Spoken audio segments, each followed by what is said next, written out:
Mega Man has been pretty much everywhere. Flying through space, diving through the seas, on the Game Boy, on the Game Gear, in the far future, in the farther future, in such a faraway point in the future that the world is mostly flooded, and even stuck on the moon. But one place you probably wouldn't expect Mega Man to be is on a soccer field.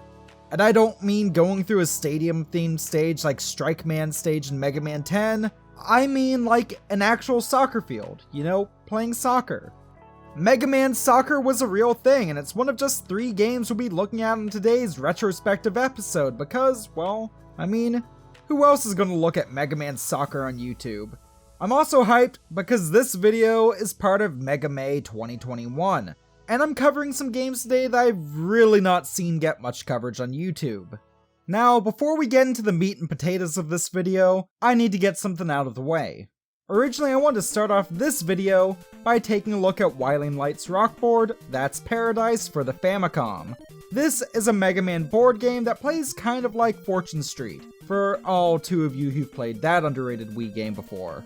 I even have a badly translated copy of it on this totally legit multi-cart here, but it's also unfortunately the only cartridge I own that doesn't work with the RetroFreak. And like, sure, I could just use a PC-based emulator to play a properly fan-translated version, but like, where's the fun in that? Speaking of things which are hopefully fun, let's take a look at Mega Man Soccer, Rockman Soccer. Yeah, the American version is kind of weirdly hard to find nowadays, but thankfully I was able to snag this Japanese copy for 9 Maple Leaf bucks. Originally released in 1994, Mega Man Soccer, or Mega Man Soccer, as some call it, is a game that features Mega Man, a variety of robot masters from throughout the series, and even Big Bad Dr. Wily himself in a mech suit, all coming together to play the national sport of Namibia. There's a few modes to play around with too, including what's supposed to be a story mode. Basically, sometime between Mega Man's 4 and 5, the NES ones, not the Game Boy ones, Mega Man is at Dr. Light's lab, where they're watching a World Cup match. But suddenly, the soccer field explodes, and all the human players are replaced with some of the evil Dr. Wily's robot masters. But don't worry, this is a classic Mega Man game. None of the humans were harmed and they all made it out safely. Dr. Wily has decided to lower the bar from conquering the world to just trying to conquer the world of professional soccer. So it's up to you as Mega Man, or rather at the beginning a whole team of Mega Men, to kick Dr. Wily and the returning robot masters to the curb by kicking their asses in a few games of soccer. There's even a proper stage select and boss intros, just like in the NES games. And you know what? This game has some serious potential. There's multiplayer. There are neat special moves for each character. There's even a tournament mode that lets you play as the Robot Master teams from the start. That's right, along with being able to play as Mega Man, you get to play as the Robot Masters as well, including being able to mix and match characters to make your own teams, and that's honestly really cool. It kind of keeps that Mega Man formula of gaining a weapon kind of intact, and as with any decent Mega Man game, it even has an awesome soundtrack. Unfortunately though, this is not a decent Mega Man game. In fact, it's a very bad Mega Man game. To start, we gotta talk about the controls. Now, I don't play a lot of soccer games, but I'd imagine being able to do things such as tell your teammates apart and gauge where they are is pretty crucial. Despite having a mini-map while out in the field, I found it hard to gauge where my ball would go if I passed or kicked it. This is especially a pain early on in the story mode, where you just play as a team full of Mega Mans. Mega Man? Mega Men? Mega Mensches? Mega Man clones? Yeah, let's go with that. They literally look all the same. Often you may think you're passing it to one similar looking teammate, only for your ball to go off into another direction towards another teammate. And as for goals, I don't know, sometimes the goalie AI is razor sharp, and other time it's dumb as a sack of bricks. And I feel like it changes on a game by game basis. Though AI teams on the whole aren't the sharpest tools in the shed. The one thing that could have really set this game apart from other retro soccer games, and honestly maybe have made it pretty cool, is the special attack system. A few times a game you can use a special attack to try to score against your enemy. If it lands just right, you will outright destroy parts of the enemy team, making them explode into little robotic bits. I really think this could have been cool. I mean, sure, makes this a bit more arcadey than your average soccer game, But in my opinion, it's only the arcadey retro sports games that have stood the test of time and that are worth playing nowadays. Literally a year before Mega Man Soccer was released, NBA Jam came out. Swish! Honestly, I think NBA Jam Tournament Edition was and still is awesome, and well worth playing in 2021. And I say that as someone who doesn't give a damn about basketball either. But the special attacks in Mega Man Soccer barely work. According to a scan of the instruction manual I found online, you're supposed to be able to execute them by pressing the R and B buttons at the same time. The issue is that B also works as a kick button, and if you don't press R ever so slightly before B, you'll just end up kicking the ball. But also if you hold R for too long before pressing B, the same thing will happen. And this is just the tip of the crap iceberg. Even though the field scenery changes a bit in every stage, all of the stadiums just feel samey to me. The graphics also feel dark and kind of lifeless too. Also, the password system is the most massive and convoluted in the entire Mega Man series, which is even more shocking since this is on the freaking Super Nintendo. Perhaps dumbest of all, you get nothing if you beat the story mode. As in, the programmers forgot to properly program in the ending cutscene credits. They're in the game code, it can even be viewed in full over on the cutting room floor, by using a Game Genie. But in normal gameplay, you get nothing. But maybe that's fine anyways, because this game is boring. I mean, aside from the story and crappy special move system, it literally is just a subpar soccer game, but with Mega Man. If you want an arcadey soccer game actually worth playing, then maybe check out Sega Soccer Slam on the GameCube instead. I played that one a good bit at a friend's place as a kid, and it's definitely a ton of fun. And also the only soccer game I've ever legitimately enjoyed outside of Mario Strikers. For classic Mega Man fans seeking a decent spin-off though, then maybe you're better off turning to the PS1. Well, I mean, technically the PlayStation 2 for us today. This is Mega Man Battle & Chase. It's basically just Capcom's take on Mario Kart. Originally released exclusively in Japan and PAL territories, we eventually got it over here as an extra in the Mega Man X collection for the GameCube and PS2. Now that's kind of odd since those systems also got the classic focus Mega Man Anniversary collection. It'd probably have fit better there too, and also give an excuse to put the two Mega Man Extreme games from the Game Boy Color on the X collection. It's a decent port, and it really does play decently enough on the PS2. Oh, and I need to mention, there was another Mega Man spin-off on the PS1 and Sega Saturn II, in the form of the full-motion video anime extravaganza known as Super Adventure Rockman, which I covered in a dedicated video about a year and some back. Now, Super Adventure Rockman, more of an oddity than anything else. But Battle & Chase?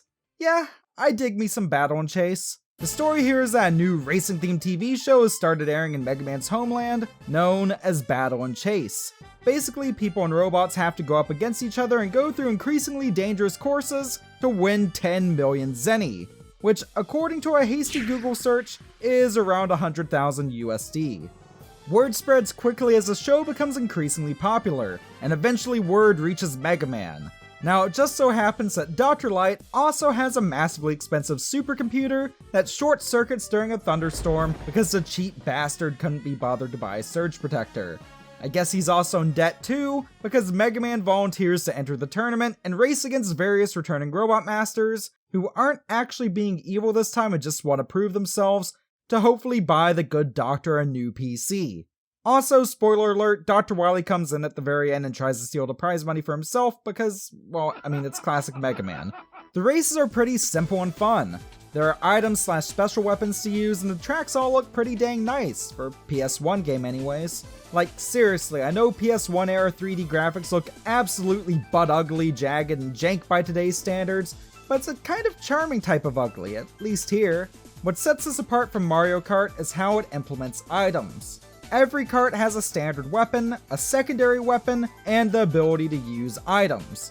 The main weapon is mostly used for shooting at other racers or shooting at obstacles on the course. Accumulating enough points from doing this will cause your item box to activate, and will then begin to spin roulette wheel style a la Mario Kart.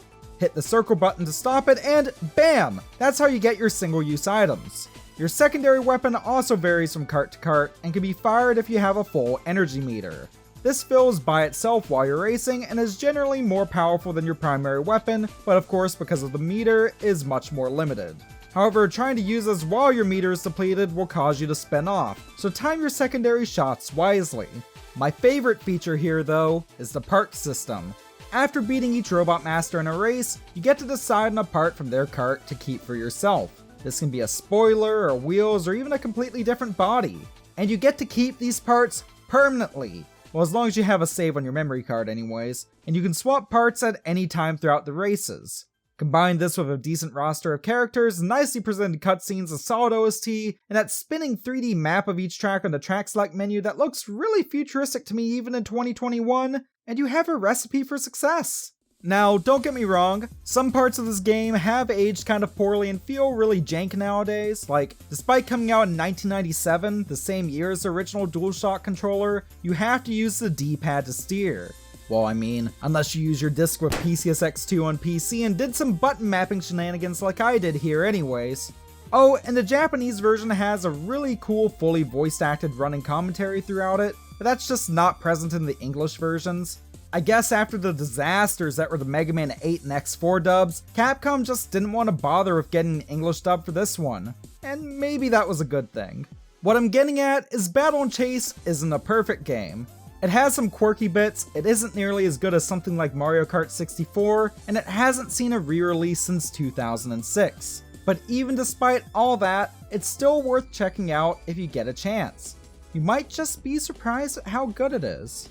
I'm still surprised it's on the X Collection though. Seriously, why this one? Oh, and speaking of PS2 Mega Man X games, let's talk about the second to last Mega Man X game ever released. Unleashed on the world in September 2004 in North America, literally 3 months before Mega Man X8, this would be Mega Man X Command Mission, which was a full-on, turn-based RPG. This one was created by some of the team that worked on the Breath of Fire RPG series for Capcom, and you can definitely see that in its blood, especially in the battle system. Honestly, between special attacks, a nice art style that's really shown off by Mega Man X's new redesign here, and action gauges that kind of sort of remind me of Final Fantasy's active time battle system, well, battles are easily my favorite parts of the game, both visually and from a gameplay perspective. You know an RPG is at least competent if I find even the grinding somewhat enjoyable. But let's not get ahead of ourselves. The story here is weird. Like, first off, you know Sigma, right? Big bad of Mega Man X series, evil, has an ass chin. He's in literally every mainline X game. Yeah, he's not here at all. Instead, we have a new big bad who's kind of underdeveloped and not worth remembering, but dang it, just the fact we don't have Sigma here already sets this game apart from literally every other X game. What's even weirder here though, is when it takes place. The Mega Man X series itself takes place in the year 21XX, but Command Mission takes place decades after X8 in the year 22XX. And that really wouldn't be an issue if that wasn't also the same time period that the Mega Man Zero series takes place. At some point after the X series, Zero, big red and boob lighted here, is supposed to be sealed away to sleep for 100 years. But he's here in Command Mission, fully awakened, fully playable. Is Command Mission an alternate timeline from the rest of the series? I mean, technically the X series was supposed to end with X5, which tried to set things up to lead into the Zero series, then Capcom mandated we get an X6 as well, and then the series actually ended at X8, and... Is everything after X5 just non-canon or an alternate timeline or something?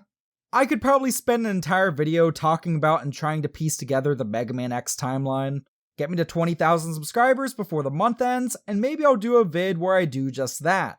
I'm at just over 19,000 right now, by the way.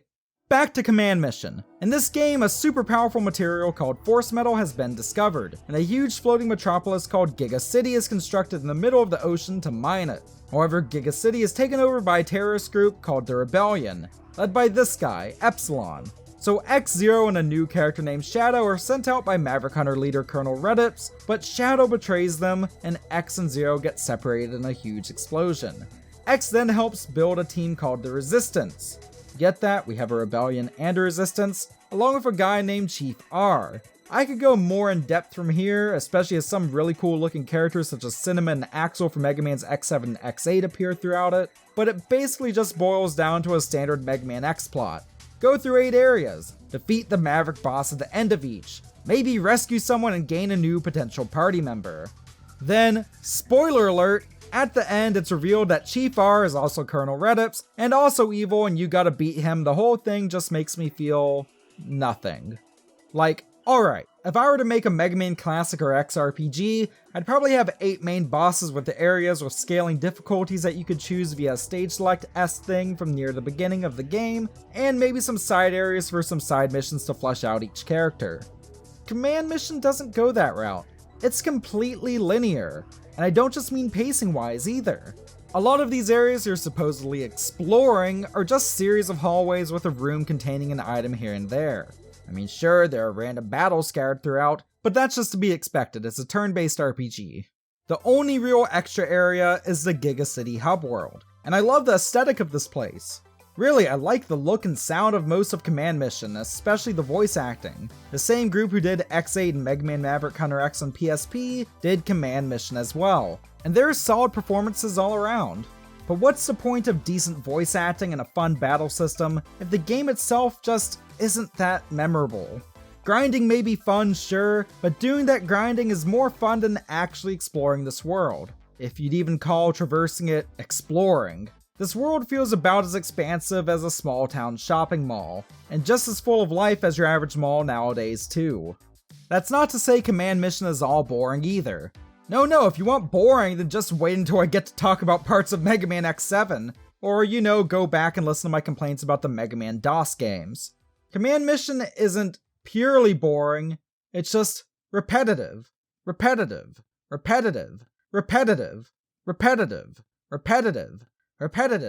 But with that, that's it for this look at the weird Mega Man spin-offs. I'd like to thank my YouTube channel members, Patreon patrons, and paid Twitch subs for supporting what I do here on the channel. And I'd also like to ask you watching right now, what type of spin-off game do you think would really work well with the Mega Man series?